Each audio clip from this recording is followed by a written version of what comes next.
പ്രിയമുള്ളവരെ, ഞാൻ ഹരീഷ് ആർ നമ്പൂതിരിപ്പാട്. ഒരു തെരഞ്ഞെടുപ്പ് കഥ കേൾക്കൂ, നല്ലത് തെരഞ്ഞെടുക്കൂ. കൂട്ടരെ, ഇതാ നല്ല പഴങ്ങൾ പച്ചക്കറികളുമുണ്ട്.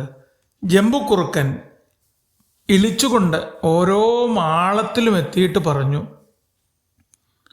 നിങ്ങൾക്ക് ആവശ്യമുള്ള പണം ഞാൻ തരാം.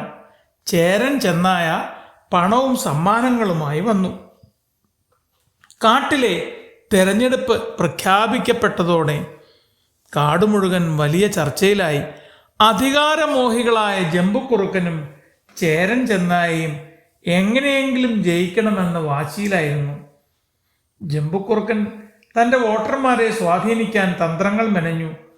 മാൻകൂട്ടങ്ങളുടെയും മുയലുകളുടെയും മാളങ്ങളും മടകളും കയറിയിറങ്ങി.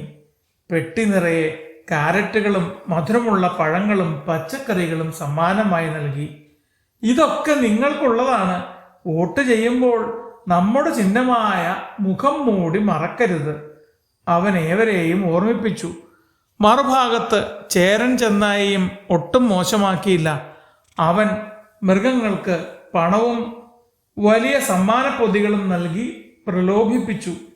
നിങ്ങളുടെ ഭാഗ്യം തെളിയണമെങ്കിൽ പാറക്കല്ലടയാളത്തിൽ തന്നെ വോട്ട് ചെയ്യണേ, അവൻ പറഞ്ഞു. പാവം കിട്ടുക്കുരങ്ങനും മത്സര രംഗത്തുണ്ടായിരുന്നു.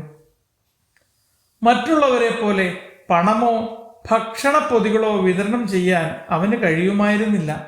കിട്ടു ഓരോ വീടിനും മുന്നിൽ ചെന്ന് വിനയത്തോടെ കൈകൂപ്പി പറഞ്ഞു, പ്രിയപ്പെട്ടവരെ, നിങ്ങൾക്ക് നൽകാൻ പണമോ സമ്മാനങ്ങളോ ഇല്ല.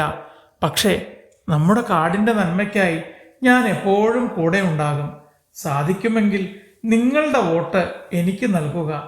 എൻ്റെ ചിഹ്നം പേരയ്ക്കയാണ്.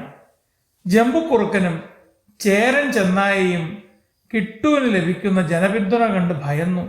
അവർ തെരഞ്ഞെടുപ്പ് അട്ടിമറിക്കാൻ പല തന്ത്രങ്ങളും പ്രയോഗിച്ചു.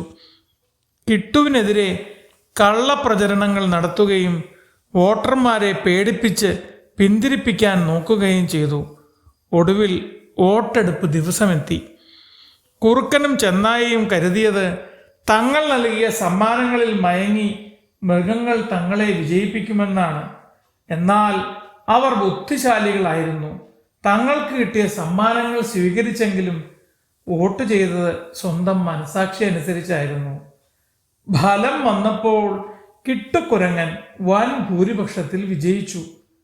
നല്ലവരായ മൃഗങ്ങൾ ആഡംബരങ്ങൾക്കും പണത്തിനും മുകളിൽ കിട്ടുവിൻ്റെ ലാളിത്യത്തെയും സത്യസന്ധതയെയും തെരഞ്ഞെടുത്തു. കാട് മുഴുവനും ഒരേ സ്വരത്തിൽ വിളിച്ചു പറഞ്ഞു, നന്മയുള്ള ഭരണത്തിന് പേരയ്ക്ക ചിഹ്നം മതി. ജമ്പുക്കുറുക്കനും ചേരൻ ചെന്നായയും പണവും സമ്മാനങ്ങളും മാത്രം കൊണ്ട് എല്ലാവരെയും സ്വാധീനിക്കാൻ കഴിയില്ലെന്ന് മനസ്സിലാക്കി. അവർ നാണം കെട്ട് കാടിൻ്റെ ഉൾഭാഗത്തേക്ക് ഓടിമറഞ്ഞു.